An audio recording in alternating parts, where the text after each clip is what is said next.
ముందుగా ఏటీవీ న్యూస్కు స్వాగతం. భద్రాద్రి కొత్తగూడెం జిల్లా కేంద్రంలో వామపక్ష పార్టీ సిపిఐ జిల్లా నాయకులు కంచర్ల జయమల అధ్యక్షతన నిరసన కార్యక్రమం జరిగింది.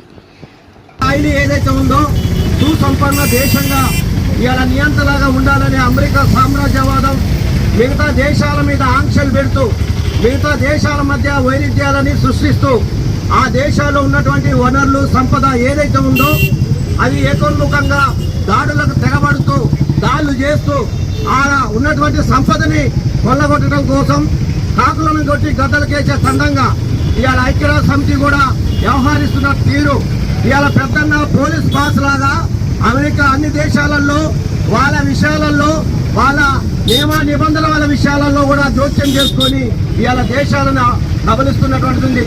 సద్దాం హుసేన్ చూసాం, ఒసామా బిన్ లాడెన్ చూసాం, ఇరాకు యుగోస్లావియా దేశాల పైన ఆడ ఉన్నటువంటి ఆయిల్ సంపద మీద కట్టుబడ్డటువంటి అమెరికా దేశం ముఖ్యంగా చిన్న దేశాల మీద మొత్తం కూడా ఆంక్షలు విధిస్తూ ఆ దేశాలని తన కబంధాస్తాల కింద అక్కడ ఉన్నటువంటి వనరులని సృష్టించుకోవడం కోసం సంపదని తన వాళ్ళు కైవసం చేసుకోవడం కోసం అమెరికా చేస్తున్న పన్నాగంలో కుట్రలో భాగంగానే ఇవాళ ఇజ్రాయెల్ బరి తెగించి ఇవాళ ఇరాన్ ప్రజల మీద చేస్తున్నటువంటి దురాక్రమణ దాడి ఏదైతుందో దాన్ని ముక్త కంఠంతో ఇలా అన్ని పార్టీలు ఏకోన్ముఖంగా దేశవ్యాప్తంగా నిరసన కార్యక్రమం ఇవ్వడం జరిగింది. ఆ పిలుపులో భాగంగా కూడా భద్రాద్రి కొత్తగూడెం జిల్లా కేంద్రాలు అన్ని పార్టీలతో పాటు సిపిఎంఎల్ డెమోక్రసీ కూడా పాల్గొన్నది.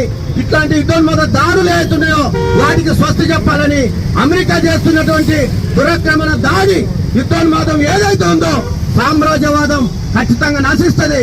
ఇవాళ డైరెక్టర్ సామ్రాజ్యవాద దేశాలు ప్రపంచ వ్యాప్తంగా ప్రజల మీద కత్తి కట్టి ప్రజల మీద రొమ్ములు వచ్చినటువంటి తుపాకులు ఎక్కువ పెట్టినటువంటి దేశాలు మనుగడ సాధించలేదు.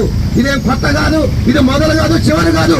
అమెరికా సామ్రాజ్యవాదం కూడా అదే గతి పద్ధతి చరిత్ర చెత్తబుట్టలో ప్రజలు విసిరివేస్తారో దీన్ని కట్టామని ఈ సందర్భంగా హెచ్చరిస్తూ న్యూ డెమోక్రసీ పక్షాన కూడా వాళ్ళకి సంఘీభావం తెలియజేస్తూ ఈ యొక్క కార్యక్రమాన్ని ఇతరుతోటి ముగించడం అనేది జరుగుతుంది. ఓకే కాదు చిరంజీవి.